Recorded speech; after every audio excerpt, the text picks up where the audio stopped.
किसी वैदिक ग्रंथ को पढ़ना और उसके शब्दों के अर्थ को समझना एक बात है, किंतु उसको पढ़ के उसके भाव को समझना, भावार्थ को समझना दूसरी बात है। शब्दों के अर्थ को समझना आसान होता है, किंतु भावार्थ को समझना कठिन होता है।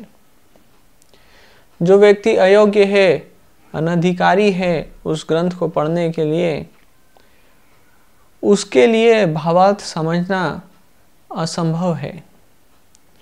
इसी कारण से ग्रंथकार अयोग्य, अनधिकारी लोगों को उन ग्रंथों को पढ़ने से मना करते हैं, निषेध करते हैं।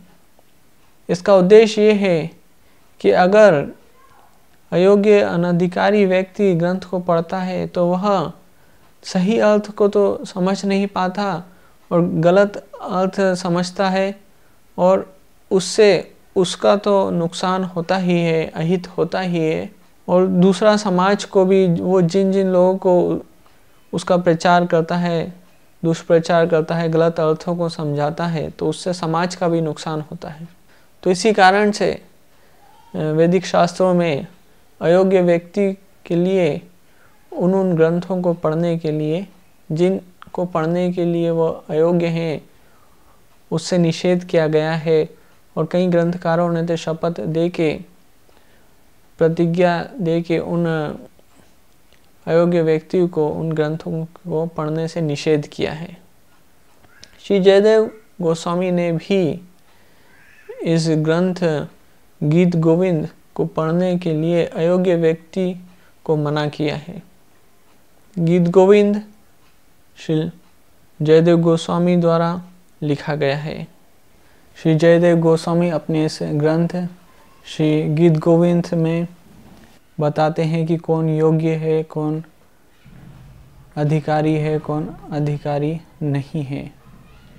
जयदेव गोस्वामी कहते हैं कि अगर आपको श्री कृष्ण की लीलाएं जानने की इच्छा हो, बहुत प्रबल इच्छा हो, और आपके ऐसी इच्छा हो कि आपके मन में सदैव उनका मधुर स्मरण बना रहे, और कृष्ण की गोपियों के साथ, राधा रानी के साथ जो लीलाएं हुई हैं उन्हें जानने का बहुत ही कौतूहल हो, जिज्ञासा हो, बहुत तीव्र इच्छा हो, तो आप इस ग्रंथ को पढ़ने के योग्य हैं। और अगर ऐसा नहीं है तो आप अनधिकारी हैं और आपको इस ग्रंथ का पाठ नहीं करना चाहिए।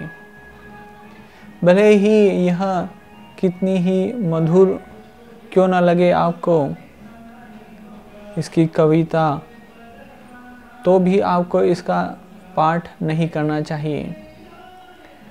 और अगर आप में राधा कृष्ण की लीलाओं को जानने की बहुत तीव्र इच्छा है, कौतूहल है, जिज्ञासा है, और आप चाहते हैं कि उनका मधुर स्मरण आपको हमेशा बना रहे, तो आपको निश्चित रूप से यह ग्रंथ का अध्ययन करना चाहिए।